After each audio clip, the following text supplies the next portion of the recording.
گەلاوێژەکەی ئێوە هی ئەم شارە و نەتەوەی کورد لە 24مین خولی فستیڤاڵی گەلاوێژ لە سلێمانی دەستی باکارەکانی کرد.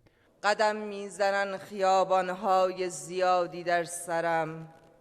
فستیڤاڵی نێودەوڵەتی گەلاوێژ گەورەترین چالاکی و ڕووداوی ڕۆشنبیری و ئەدەبیە کە ساڵانە دەبێتە سەکۆیەک بۆ کۆکردنەوەی سەدان کەس لە ڕۆشنبیران و نووسەرانی هەموو بەشەکانی کوردستان و وڵاتانی دراوسێ و تەنانەت دنیاش.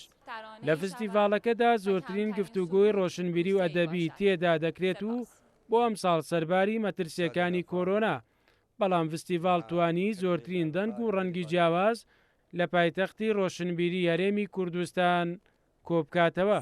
ئێستاش کە ئەم فستیڤاڵە سازە دەین لە ڕۆژگارێکی سەختای هێشتا شەڕی ناوخۆ لە کۆڵ بۆتەوە ڕاستە، لولەی تفەگەکان سارد بوونەتەوە ڕاستە، خوێندا ناچۆڕێ ڕاستە، بەڵام هێشتا ترس و بیمی ڕێککەوتنی حیزبەکان، هێشتا ترس و بیمی تێکچوونی ئەم هەرێمە، هێشتا زاڵکردنی بەرژەوەندی تەسکی قەڵەمڕەوی حیزب بەسەر قەڵەمڕەوی نەتەوە، بەسەر قەڵەمڕەوی دیموکراسی، بەسەر قەڵەمڕەوی مەدەنی، هێشتا ئەمە زاڵە. لا تصبح ثقافة. ڕۆشنبیری هیچ مانایەکی نابێت ئەگەر ئەدەبێکی باشی لەگەڵ نەبێت. فستیڤاڵی گەلاوێژ لە سەرەتای دروستبوونیەوە ئامانجی بووە ڕۆشنبیرێکی جوان و پوخت پێشکەش بکات. شاری سلەیمانی هەمیشە جێگای گەورە شاعیران و ڕۆشنبیران بوو. بە نوێنەرایەتی ئەدەب و شاعیرانی عێراقەوە هاتووم، هیوای سەرکەوتن بۆ هەمووان دەخوازین. چێ ئەم ماسکەمان لێ ئەکڕێ فەرشی کاشانی ناگاتێ، بە هیچ کەتەرێ نادڕێ. لە دەستپێکی فستیڤاڵەکەدا پانێڵی یەکەم تایبەت کرا بە پێشکەشکردنی وتارەکان.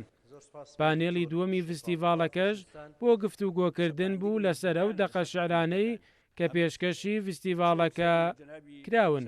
فستیڤاڵی گەلاوێژ زیاتر جدیترە لەسەر بابەتە شێعری و چیرۆکەکان زیاتر چیرۆک و بەرهەمی جدیتر لێرە قبول دەکرێت و هەوڵ دەدەن بناسێنرێ بە هەموو نەتەوەکانی ترەوە نەتەوانی کە بەشدارن و بانگەش کراون بۆ ئەم فستیڤاڵە.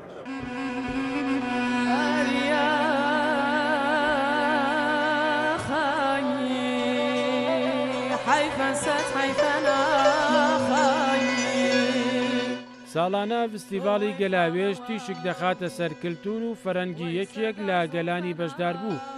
بۆ ئەم ساڵ کللتور و هونەر و فەرەنگیەران دەبێتە بەشێکی گرنگ لە وتوێژ و پانێڵەکانی نێو فستیڤاڵەکە.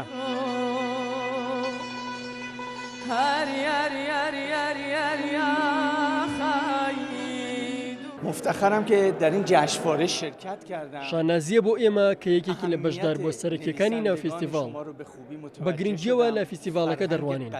پێمان وایە ئەمە دەرفەتێکی گرنگە بۆ ئاشنابوون بە ئاڵوگۆڕی کللتور و فەرهەنگە جیاوازەکان. بەختیار عەلی و دیگر نویسندگان شاعر بزرگتون. فستیڤاڵی گەلاوێژ جگە لە بایەخدانی بە دەقە ئەدەبیەکان گرنگی تەواو بەو بەرهەمە هونەریانەش دەدات کە ڕەسەنایەتی خۆیان لە ئاستێکی بەرزدا پاراستووە و بوونەتە بەشێک لە هونەری قبولکراوی ناوچەکە. فستیڤاڵی گەلاوێژ بە سپۆنسەری میدیایی دەستگای میدیای کورسات ماوەی 3 ڕۆژ لە شاری سلێمانی بەردەوام دەبێت. مەریوانە بڵا، کورسات نیوز، سلێمانی.